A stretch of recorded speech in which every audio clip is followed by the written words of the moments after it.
মিশিয়ে দেয়, তখন এই নাভির মধ্যে মিশিয়ে দেওয়ার পরে এর আগে যখন মা এবং বাবা একসাথে থাকে, বাচ্চা যখন গর্ভে আসে, এই মনিটাকে নিজের হাতের মধ্যে ফেরেশতারা নিয়ে নেয়, নিয়ে বলে, ও আমার আল্লাহ, এই লোকটা কিভাবে বানাইব?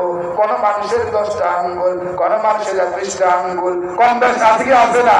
কোন মানুষের নাক পোষা, কোন মানুষের নাক কাটা, কেউ লুলা।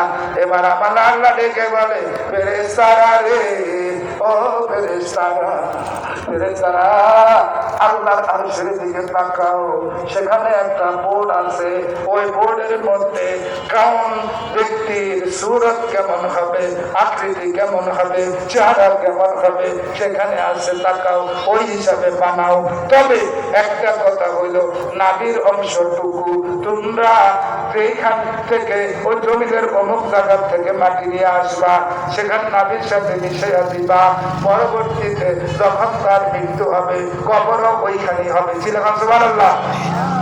বিশ্বনবী হাদিসে বলেন, আমার সাথীরা রে, আমার কবর আমাকে এবং আবু বকরকে এবং হযরতে ওমরকে, এই তিনজনকে আল্লাহ একই জায়গার মাটি দিয়া সৃষ্টি করছে। সুবহানাল্লাহ। কয় জায়গার মাটি দিয়া? বোঝা যায় যেখানে রাসূলকে দাফন করা হইল, বাইরা আবার ওই জায়গাটার মধ্যে ছিল হযরতে মা আয়েশা রাদিয়াল্লাহু তাআলা আনহার ঘর। কথা বলে ঠিক না বেটি? মা আয়েশার ঘর ছিল, মা আয়েশার ঘর ছিল গো, কিন্তু মা আয়েশাকে সেখানে দাফন করা হয় নাই, দাফন করা হয়েছে হযরতে ওমরকে, হযরত আবু বকরকে, রাসূলকে। কথা বলেন ঠিক না বেটি?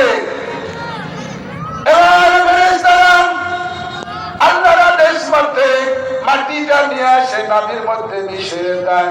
মিশিয়ে দেওয়ার পরে যখন মানুষ ইন্তেকাল করে, যেখান থেকে তার নাভির মাটি আনা হয়েছে, সেখানে তার কবর হয়। বলতে পারেন কতক মানুষের আগুন দিয়ে কতক মানুষকে জ্বালিয়ে পড়ে দেওয়া হয়, কিন্তু নাভি পড়ে না। নাভিটা কোনো না কোনো স্থানে গিয়ে শেষ পর্যন্ত মাটির সাথে মিশে যায়। কথা বুঝে আসছে? আমার হযরত আবু বকর রাদিয়াল্লাহু তাআলা আনহুকে কবরের মধ্যে দাফন করা হলো। বোঝা যায় একই জায়গার মাটি দিয়ে আল্লাহ তাদেরকে সৃষ্টি করেছে। ভাইরা আমার, আবু বকরের এত মর্যাদা কেন? ওই কোরআনের কথা মাননে, কোরআনের সাথে সঙ্গ দেওয়ার কারণে, হিজরতের সাথে সঙ্গী হওয়ার কারণে। কথা বলে ঠিক না বেটি?